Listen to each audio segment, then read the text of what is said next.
올리비아는 남편 윌리엄을 미행했다. 소피아가 시켜서 한 일이었고 그녀 자신도 함께 따라 나섰다. 올리비아는 자발적으로는 절대 하지 않았을 일이었다. 그들은 이미 40분째 사무실 밖에서 택시를 타고 윌리엄이 나타나기를 기다리고 있었다. 소문으로만 무성한, 심지어 아내에게까지 알려진 그 미녀와 함께 호텔에 가는지 알아보기 위해서였다.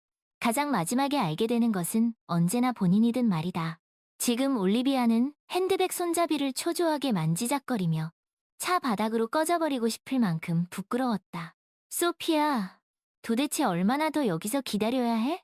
벌써 30분이나 차 안에 있었고 미터기는 계속 올라가고 있어. 올라가고 있지. 돈이 아까워. 너 남편 부자잖아. 너도 가난하지 않고 돈 많잖아. 무슨 돈 얘기야? 이러다 1시간도 있겠다. 1시간이든 1시간 반이든 시간이 아까워?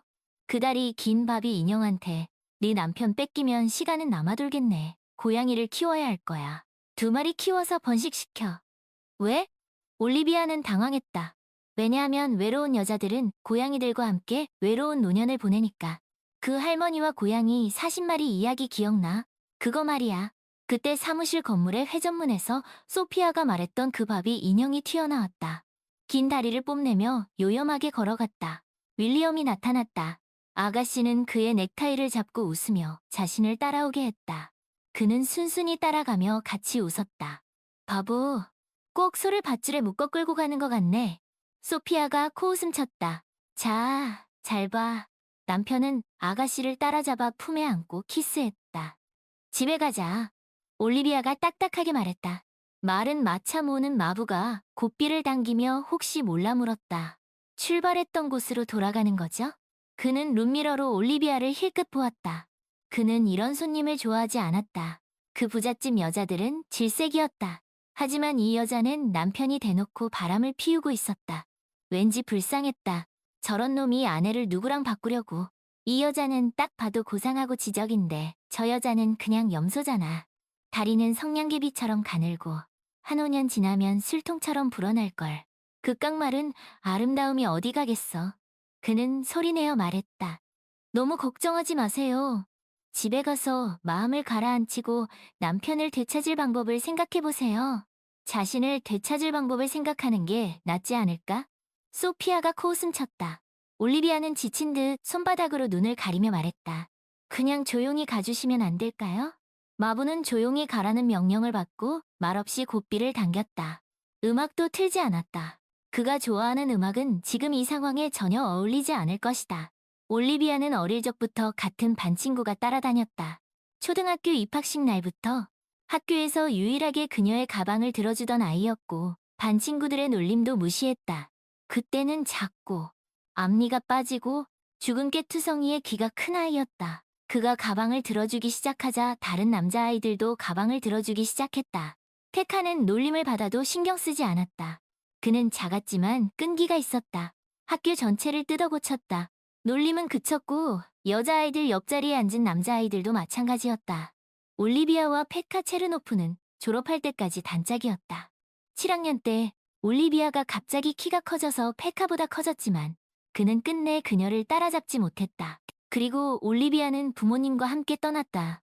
그들은 딸의 졸업을 기다렸다가 정착할 다른 도시로 이사할 계획이었다. 그곳에 올리비아가 다닐 대학교도 봐두었다. 페카는 그녀를 몇 번 찾아왔다. 하지만 올리비아는 이미 윌리엄에게 푹 빠져 있었다.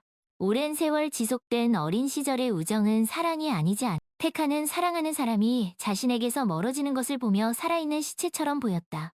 그는 그녀를 잃고 있었지만 어쩔 도리가 없었. 올리비아와 윌리엄이 결혼했을 때 그는 몇 년 동안 사라졌다. 그녀는 그때 자신이 그에게 상처를 줬다는 것을 전혀 알지 못했다. 그녀는 오직 윌리엄과 자신의 사랑에만 몰두했고 페카가 사라진 것조차 눈치채지 못했. 그리고 갑자기 에드워드가 나타났다. 알고 보니 중요한 사업가가 되어 있었다. 비싼 영국제 정장을 입고 있었. 손목에는 부모님 집값과 맞먹는 금시계를 차고 있었다. 그러면서도 올리비아가 어린 시절 기억하던 에드워드 그대로였다. 키가 작고 불그스름하고 죽은 깨투성이었다. 이제는 앞니가 빠지지는 않았지만 말이다. 그의 치아는 영화배우처럼 희고 고른 상태로 변해 있었다.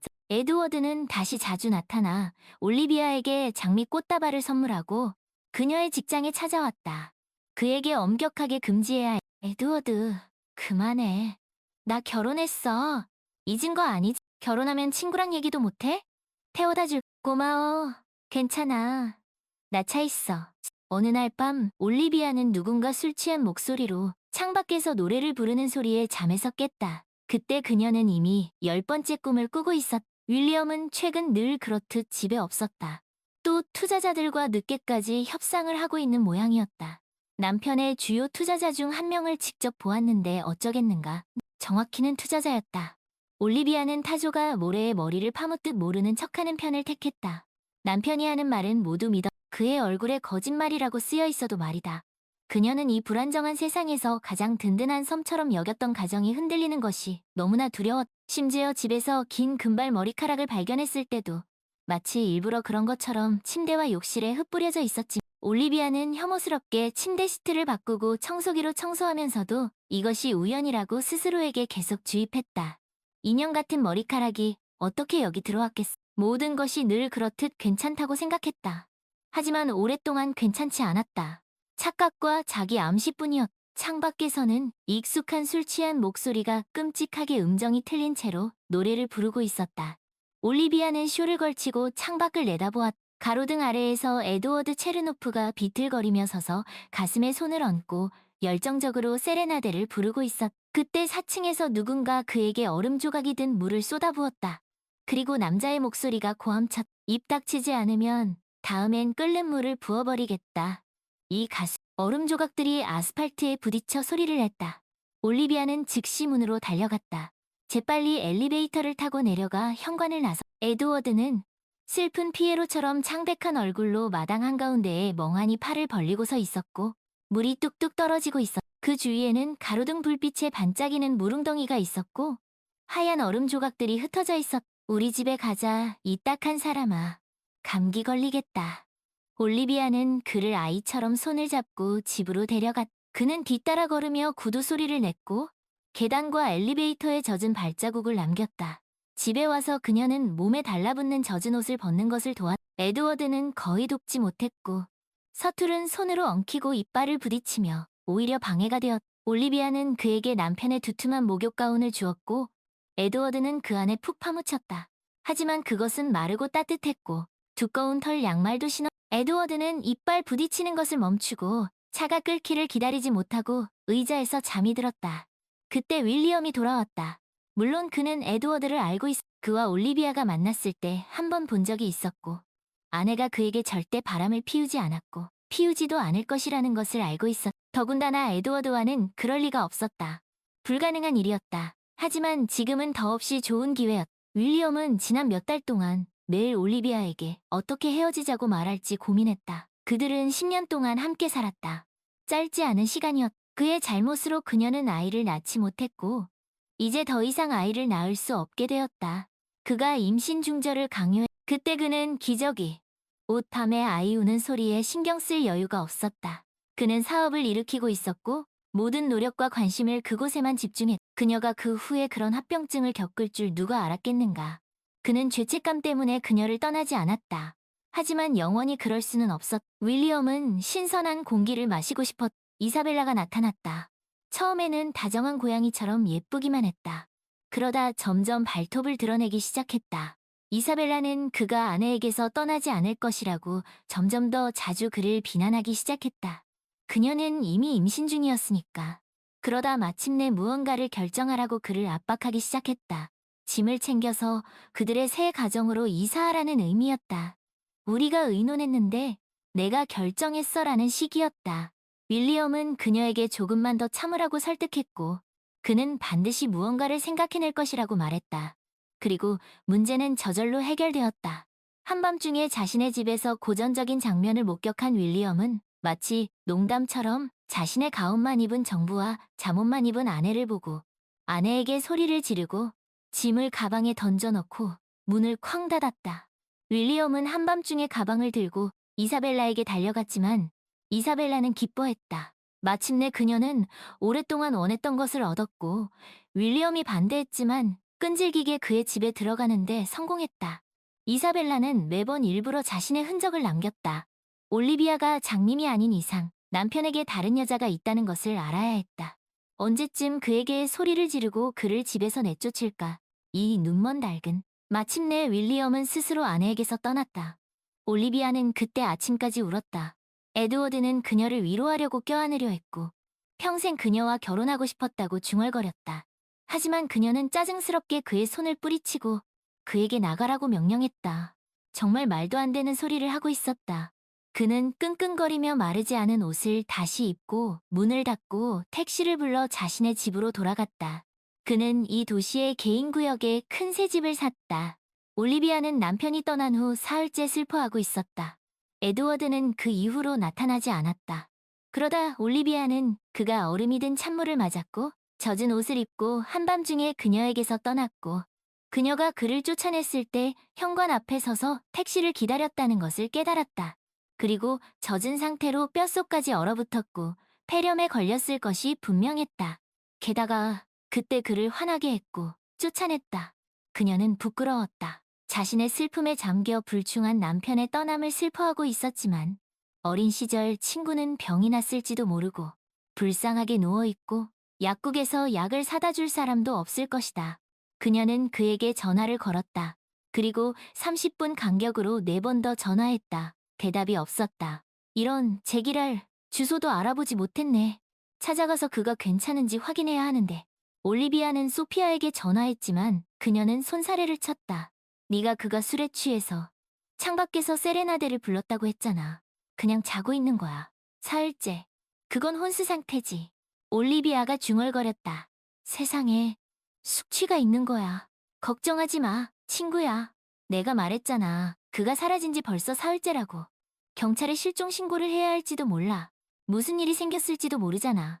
내가 잘못했어. 그를 술에 취하고 흠뻑 젖은 채로 한밤중에 내쫓았어. 무슨 소리야? 다 큰 남자가 여자랑 같이 있겠지. 그럴 리 없어. 그는 그런 사람이 아니야. 아무것도 아니야. 너 그를 10년 동안 보지 못했잖아. 모든 남자는 다 똑같아. 친구와의 대화는 올리비아를 전혀 안심시키지 못했다. 마침내 그녀가 실종 신고를 하러 가려고 할 때 에드워드가 대답했다. 그의 목소리는 약하고 낮고 쉰 목소리였다. 그리고 그가 기침으로 괴로워하는 것을 듣고 올리비아는 겁에 질렸다. 의사를 불렀어? 괜찮아질 거야. 한 번도 의사에게 간 적 없어. 에드워드가 쉰 목소리로 말하고 다시 기침을 했다. 자, 주소 불러 내가 갈게.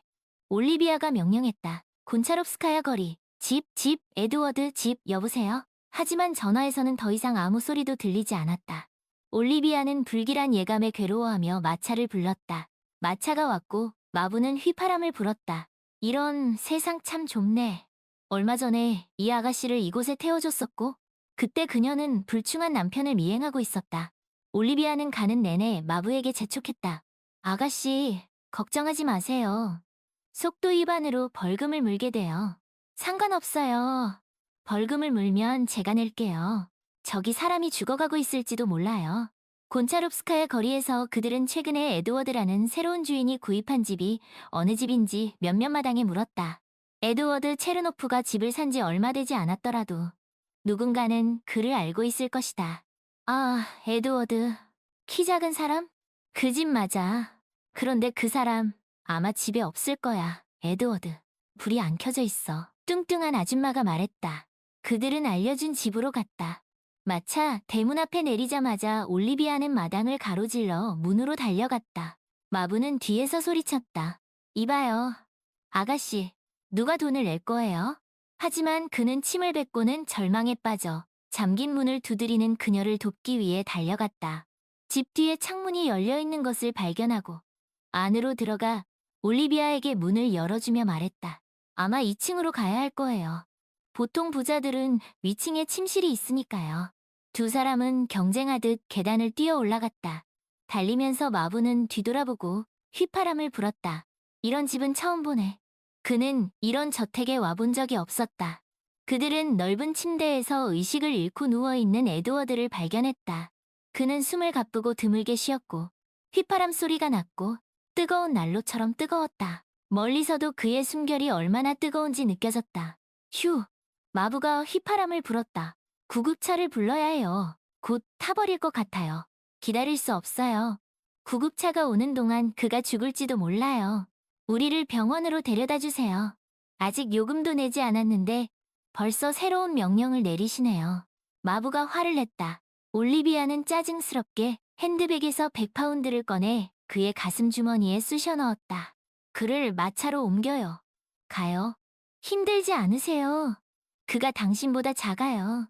병원 응급실에서는 혈액이 응고될 정도로 심각한 환자가 온 것을 보고 서둘러 그를 들것에 싣고 중환자실로 옮겼다. 입원 수속을 밟던 간호사가 중얼거렸다. 남편을 왜 이렇게 만드셨어요, 부인? 이제 필요 없으신가요? 올리비아는 말없이 울고 있었다. 모든 것이 겹쳤다. 그녀는 바람에 흔들리는 풀잎처럼 외로웠다. 윌리엄은 그녀를 떠나 다른 여자에게 갔다. 에드워드는 병이 나서 회복할 수 있을지 알 수 없었다. 하지만 이게 무슨 소리야? 물론 회복할 것이다. 그는 항상 끈기가 있었고 항상 목표를 달성했다. 지금 그의 목표는 살아남는 것이다. 복도에 앉아 절망에 몸을 떨며 말없이 기도했다. 마부는 한동안 옆에서 서성거리다가 참지 못하고 말했다. 죄송하지만 저는 가봐야겠어요. 힘내세요. 회복할 거예요. 여기 전문가들이 있으니까 당신의 친구를 구할 거예요.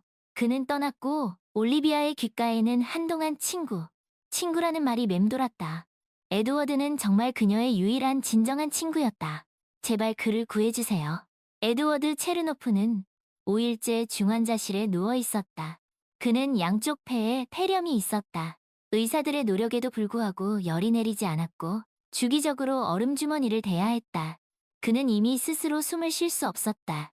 그는 인공호흡기에 연결되었다. 올리비아는 그의 병실에 들어갈 수 있었고 이틀 동안 그의 침대 옆에 앉아 그의 마르고 뜨거운 손을 잡고 있었다. 소피아가 집에서 옷을 갈아입을 수 있도록 옷을 가져다 주었다. 그리고 신발을 갈아 신고 이 파란색 덧신을 신고 바닥에서 바스락거리지 않도록 슬리퍼도 가져다 주었다. 어떻게 지내? 안색이 안 좋아, 친구야. 내가 어떻게 보여야 해? 남편은 나를 버렸고 내 친구는 사경을 헤매고 있어. 남편이 널 버렸어. 이런 큰일이네. 중요한 건 그를 다시 찾지 않는 거야. 울지 말고 마침내 그런 운명의 선물을 없애줘서 고맙다고 생각해. 이건 더 나은 일이야. 소피아, 넌 정말 답이 없다. 올리비아는 친구를 쏘아보았다. 하긴 넌 그를 항상 싫어했지. 알았어, 소피아, 고마워. 하지만 이제부터는 내가 알아서 할게. 그래, 너 혼자서 어떻게 하는지 잘 보고 있어. 시체 같아. 잠 좀 자야지. 비틀거리고 있잖아. 그녀는 에드워드의 발을 조심스럽게 밀어내고 침대의 가장자리에 앉아 원래 올리비아를 위해 가져온 그릇에서 구운 고기를 먹고 있었지만 멍하니 뚜껑을 열고 먹기 시작했다. 정신을 차린 소피아는 자신이 다시 스트레스를 받아 손에 닿는 모든 것을 먹어 치우게 된 것이 올리비아 탓이라고 한탄하기 시작했다. 그러다 그녀는 자신을 대신해서 밤을 새워주겠다고 제안했지만 올리비아는 고개를 저었다. 아니, 괜찮아. 나 혼자 있을게. 소피아, 가봐. 옷 고마워. 그리고 모든 것. 깊은 밤. 올리비아는 에드워드가 죽어가고 있는 것 같다고 느꼈을 때 끔찍한 기분에 사로잡혀 애원했다. 제발 버텨줘. 내 소중한 사람, 착한 사람. 살아줘. 너 없으면 안 돼. 네가 그토록 오랫동안 원했던 대로 너와 결혼할게, 약속할게. 제발 나를 떠나지 마. 죽지 마.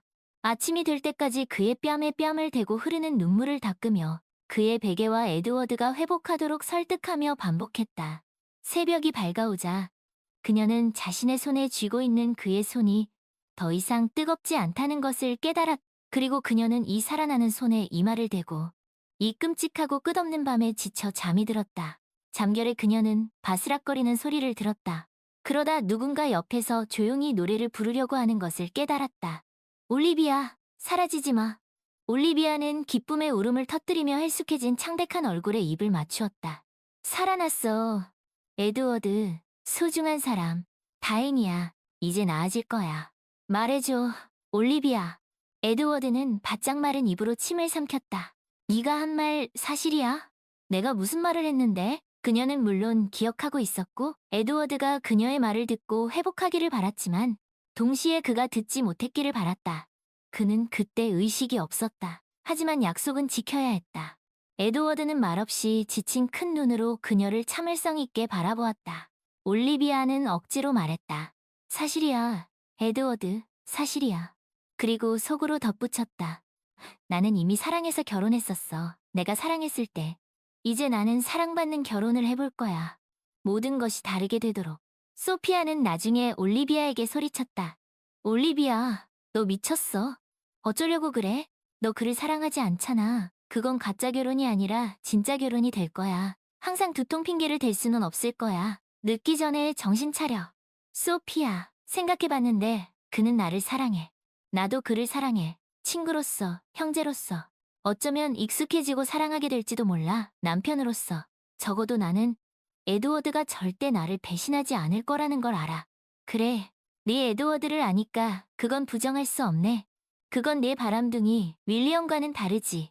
덜 떨어진 마초. 윌리엄은 이기심 때문에 이혼 후 그녀가 남편을 그리워하며 고통스러워하지 않고 새로운 관계를 시작할 계획이라는 것을 알고 그녀의 피를 말리기로 결심했다. 윌리엄, 너 다른 여자한테 갔잖아. 이혼 신청했잖아. 그리고 너는 재빨리 다른 남자의 품에 뛰어들었지. 어쩌면 나보다 먼저 바람을 피웠을지도 모르지? 그게 너랑 무슨 상관이야? 너는 새 가정이 있잖아. 더 말해줄게. 나는 그냥 다른 남자의 품에 뛰어든 게 아니라 그와 결혼할 거야. 그럼 나는 너에게 이혼을 허락하지 않을 거야. 그리고 가운과 슬리퍼만 입은 채로 내쫓을 거야. 내 아파트를 탐내지 마. 너는 그것을 얻지 못할 거야. 내 거라고? 적어도 절반은 합법적으로 받을 수 있어. 모든 것의 절반 말이야. 모든 것의 절반? 그건 두고 봐야지. 윌리엄이 쏘아붙였다. 에드워드는 남편이 이혼 후 올리비아를 가운과 슬리퍼만 입은 채로 내쫓겠다고 협박하는 것을 듣고 웃기만 했다. 그가 너를 그렇게 내쫓지는 못할 거야. 내가 그렇게 놔두지 않을 거야. 아파트가 필요하면 가져가라고 해. 짐을 챙겨. 오늘 당장 내 집으로 이사 가자. 올리비아는 당황했고 그는 웃었다. 나는 이 세상에서 너 하나만 있으면 돼. 어떤 남의 집이나 남의 사업도 나에게는 관심 없어. 그에게 다 줘버려. 그들은 빠르게 이혼했고 자녀도 없었고 공동재산도 없다고 올리비아가 모든 재산권을 포기하면서 주장했다. 윌리엄은 독서를 퍼부었고 그의 새 아내는 너무 기뻐서 그가 불쾌해지기까지 했다. 마치 그가 그녀에게 관심 있는 것보다 그와 함께 얻은 모든 재산에 더 관심 있는 것처럼 보였다. 올리비아는 에드워드의 집에서 안주인 역할을 하는데 금방 익숙해졌고 마치 항상 이곳에 살았던 것 같았다. 남편을 퇴근길에 맞이했고 그는 항상 그녀를 즐거운 것으로 대접하는 것을 잊지 않았다. 특별한 케이크, 빨간색 부드러운 하트를 들고 있는 봉제곰 인형, 봄 냄새가 나는 붓꽃 꽃. 윌리엄은 1년에 단 하루 3월 8일을 제외하고는 그녀에게 꽃을 선물하지 않았다. 생일에도 케이크를 가져왔을 뿐 꽃을 선물하지 않았다. 반면에 에드워드는 꽃 선물 프로그램을 초과 달성하여 전 남편의 빚까지 갚았다. 올리비아는 꽃을 받는 것이 항상 즐겁다는 것을 놀랍게도 발견했다. 심지어 자주 받아. 그들은 2년 동안 전 세계를 여행하며 가장 아름다운 곳을 방문했고 윌리엄과의 10년 결혼 생활 동안 그 5분의 1도 되지 않았다. 소피아는 고개를 끄덕이며 동의했. 너를 보니 친구야, 너를 위해 기뻐할 수밖에 없네. 너는 정말 행복해 보여. 그는 그냥 너를 사랑에 흠뻑 적셨어. 너는 빛이. 그는 나를 위해 모든 것을 해줘. 그리고 있잖아. 나 그를 사랑해. 나에게는 세상에서 가장 좋은 남편이 있어. 곧 올리비아와 에드워드는 아이를 입양하기로 결정했다. 서류는 이미 준비되어 있었다. 그때 마침 입양할 수 있는 갓 태어난 여자아이가 있어. 에드워드는 즉시 집에서 가장 밝고 따뜻한 방 중 하나에 아기 방을 꾸몄다. 인부들은 3일 만에 새 가구를 설치하고 수리했. 심지어 그와 올리비아가 분홍색 봉투에 싼 아기를 집으로 데려오기 전이었다.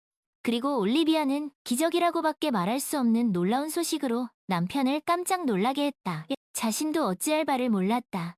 올리비아는 임신 중이었다. 초음파 검사를 함께 받으러 갔. 에드워드는 아기의 성별을 들을 때 아내의 손을 잡고 있기 위해 모든 일, 회의, 협상, 회의를 제쳐두었다. 그들에게는 아들과 딸, 쌍둥이. 에드워드는 너무 행복한 눈물을 흘려서 젊은 의사도 따라 울었. 아이고, 너무 행복하시네요. 두 분을 보니 저도 딱 그렇게 되고 싶네요. 그 이하도 아니고요. 그렇게 많은 사랑은 처음 봤. 그들의 집에는 2개의 아기 방이 만들어졌다. 아빠 에드워드를 쏙 빼닮아 죽은 깨투성이에 불그스름하고 장난기 많은 말괄량이로 자라는 큰딸 마신카를 위한 방. 그리고 이미 걷기 시작한 다신카와 패친카를 위해 올리비아와 보모는 아이들을 가장 예상치 못한 곳에서 꺼내느라 바빴. 어느 날 작은 패진카는 세탁기 안에 들어가 잠이 들었다. 아이가 사라져서 울고 있던 올리비아 때문에 직장에서 급히 불려온 에드워드가 그를 발견해. 에드워드는 마치 느낀 것처럼 재빨리 아들을 찾았다. 조심스럽게 아기 침대에 눕히고 부드러운 담요로 덮었. 미안해, 여보. 편히 일하게 놔두지 못해서. 이 정신없는 유치원. 한꺼번에 당신에게 이런 짐을 지워. 올리비아, 그만해. 그건 짐이 아니야. 가족은 행복이야. 그리고 대가족은 큰 행복이. 내가 그토록 오랫동안 너와 결혼하고 싶어 했던 게 헛된 게 아니었어. 그리고 너는 나에게 꿈도 꾸지 못할 만큼 많은 것을 줬어. 우리 새아이가 손주를 낳을 거고 그 다음에는 증손주가 태어날 거야. 3명이 아니야. 에드워드. 그리고 우리는 2번째 보모를 고용해야 할 거야. 올리비아가 웃었. 무슨 말이야? 에드워드는 즉시 이해하지 못했고 그러다 아내를 껴안고 기뻐하며 방안을 돌며 노래를 불렀. 올리비아는 행복하게 웃었다. 그녀는 사랑하는 남편이 준 행복을 감히 꿈도 꾸지 못했다. 그를 선택하지 않았을 때 얼마나 큰 실수를 했던. 그를 선택했을 때 얼마나 잘한 선택이었던.